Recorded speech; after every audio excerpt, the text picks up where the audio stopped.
Okay, let's start right here. You see, I believe that we are all set up to fail. It doesn't matter what your age is. We are all set up to fail. And it starts from when we were very, very young kids, if not from the day we were born. Now, we're set up to fail in what regards? We're set up to fail when it comes to handling bullying, to handling people being aggressive with us, or mean to us, or targeting us, or hurting us, or trying to put us on that X. We are set up to fail because we were taught some things that simply are not true. And that's why we're set up to fail. See, this is the first part.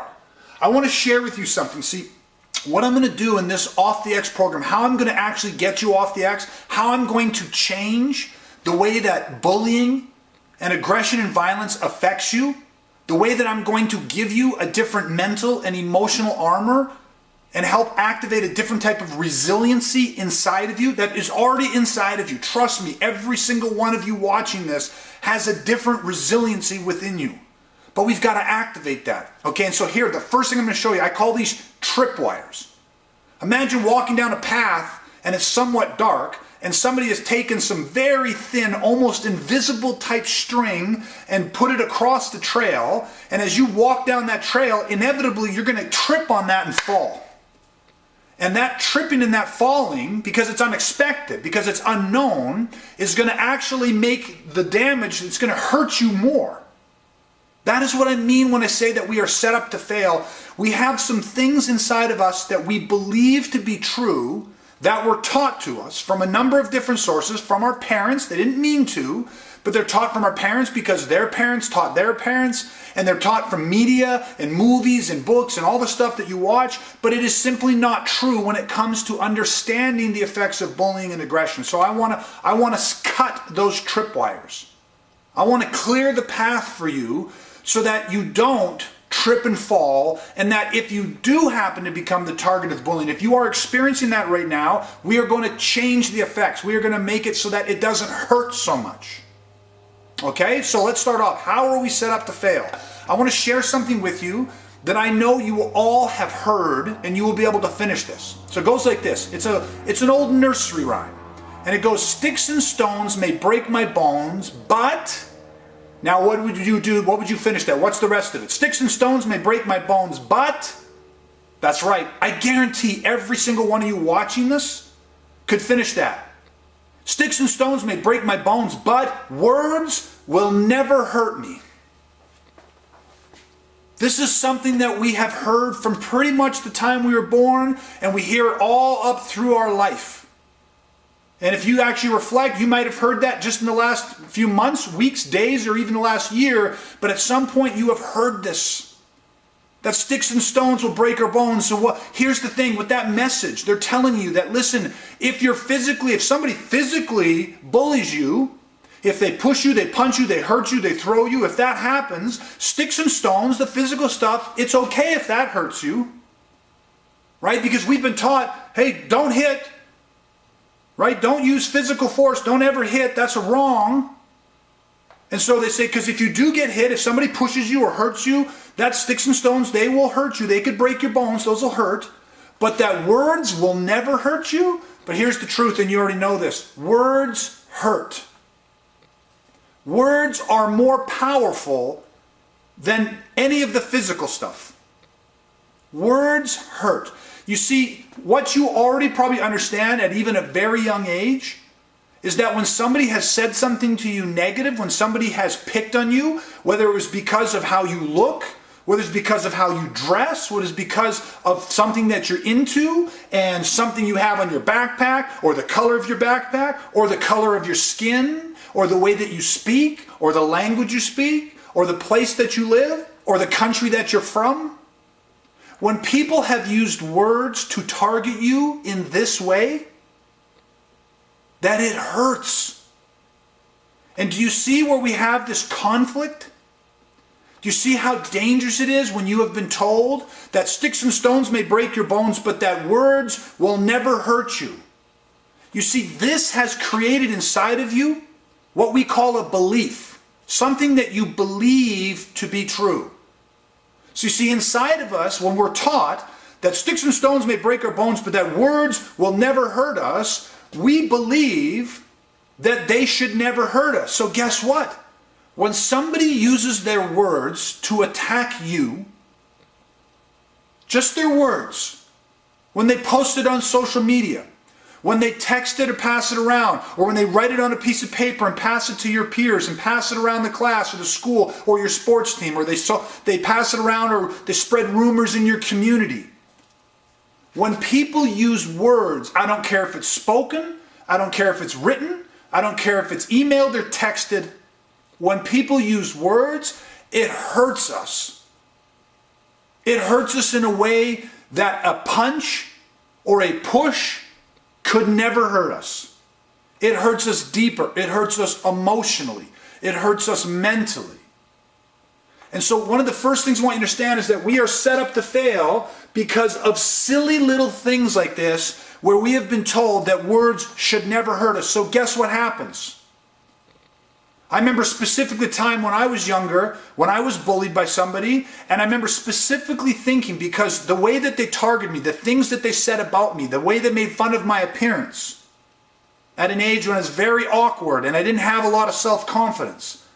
But at a young age, when they made fun of me, when they tormented me, and when they teased me, and when they spread rumors and lies, and they said all these things to all the people around me, and then everybody started saying it, when those things happen, you see inside, it hurt. I remember going home and I remember being terrified to go to school the next day. I remember not being able to sleep. I remember crying. I remember feeling all of these emotions, but I also very clearly remember thinking that something was wrong with me. Not just because these kids had teased me. I remember thinking that there was something wrong with me because their teasing hurt me. Because I felt it, because it changed me. And I thought, how is this hurting me? They're just words.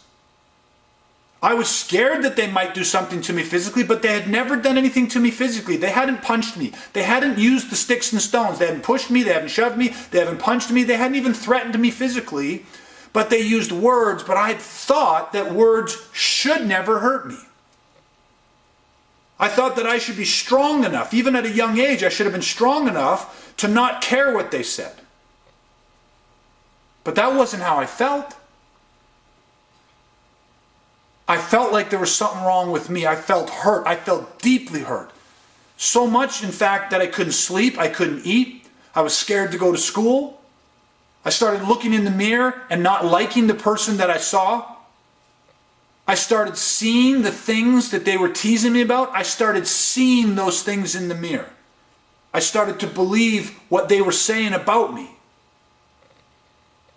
And I thought there was something wrong with me because this affected me mentally, emotionally. And so I want you to understand that even though you might say, listen, I haven't heard that nursery rhyme a whole lot. Nobody says that to me anymore. But I want to jump to this next thing, and I call it As Easy as That. And see, it's about all this great advice that we get. You see, I'm a parent now. I have two daughters. But I want you to think about that for a second, because when you experience bullying, when somebody targets you, when they use their words to attack you, in whatever way they use it, a lot of times the people closest to us, they try to give us advice. They want to help. Your parents want to help you. Your teachers and principals and coaches, there's good people out there that want to help you. But oftentimes what they say to you, the advice they give to you, sounds a lot like this. They tell you to forget about what that person said. Who cares about them? They tell you to maybe quit being so sensitive. They tell you that being bullied is part of growing up, and that someday in the future as you get older, you'll be grateful for it because it'll make you tougher. They tell you to develop a thicker skin. They tell you to just let it roll off you like water off a duck's back. They tell you all of these different things, and they mean it from a place of really genuinely caring about you. But here's the thing. Let's break this down and examine this. If I was to tell my daughter in a moment when she's being bullied, when someone is using words to hurt her, if I was to tell her to just quit being so sensitive, or to just, who cares what they say? They don't know you, honey. I know you. I love you. You're a great person. Just believe in yourself. Don't worry about those other people. What I'm really saying is the same thing. I'm saying, honey, sticks and stones may break your bones, but words will never hurt you. But it's not true. See, she hears what I'm saying, but guess what she feels? She feels hurt. She feels deeply hurt. And so when here, her father, the authority figure, one of her greatest connections in her life at this young age, is telling her that those words shouldn't hurt her, just to forget about it, but yet she is hurt, what does she think? Probably the same thing that I thought, and the same thing that a lot of you think.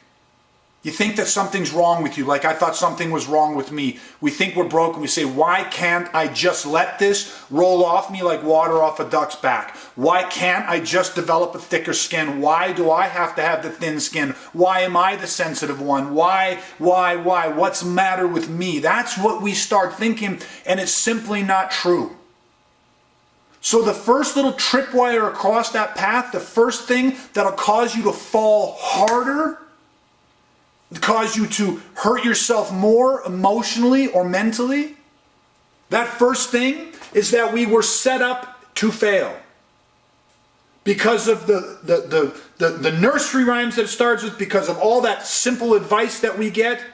And there's one clear message, and that message is that if words hurt you, something's wrong with you and that you're broken. But I want you to understand and see this for what it is. It is simply not true. Let me go just a little bit further with this, and I'm going to explain this in my next evolution of this.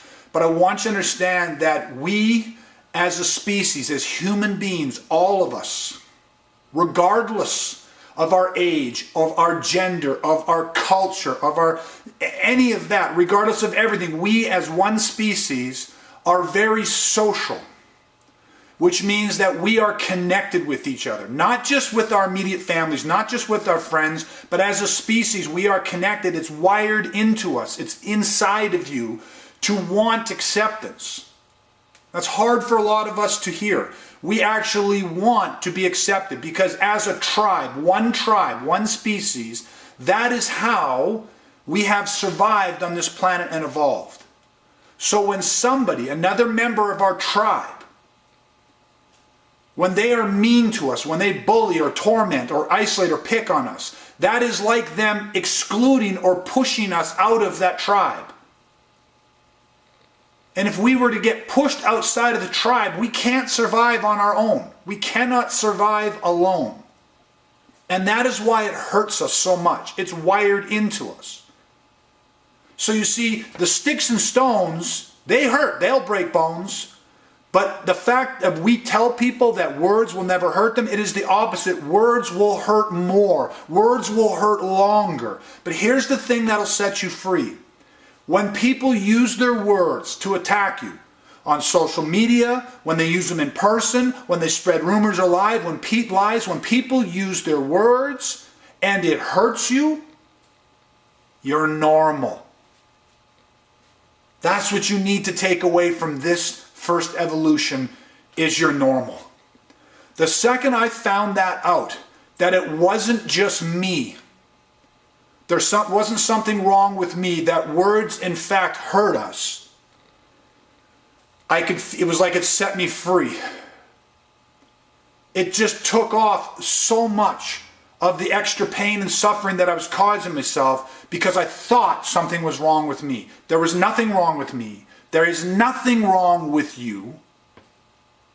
Words will hurt and can hurt us more than any of the physical. I've been doing my job and studying aggression and violence, and I've been doing this for many years, 25 years, 2.5 decades. And almost every person that I have worked with that has suffered a physical injury from bullying, aggression, or violence has all said the same thing. That if it was just the physical, if all we had to deal with was just the physical damage of bullying, that would be easy to get over. That we could recover from that much, much easier. But it is all of the other stuff. It is the words. It is the emotional injuries and the mental injuries. That is what hurts us. And what amplifies all of that, what makes that all worse, is when that little tripwire When we trip on it and we land on the ground harder, when we get hit harder because we believe that because it's just words, because it's just the emotional and mental, that it shouldn't hurt us, we believe that something is wrong with us, and it is simply not true. Let's cut that tripwire and see it for what it is, and know that when, to whatever degree the words hurt you, that you're normal.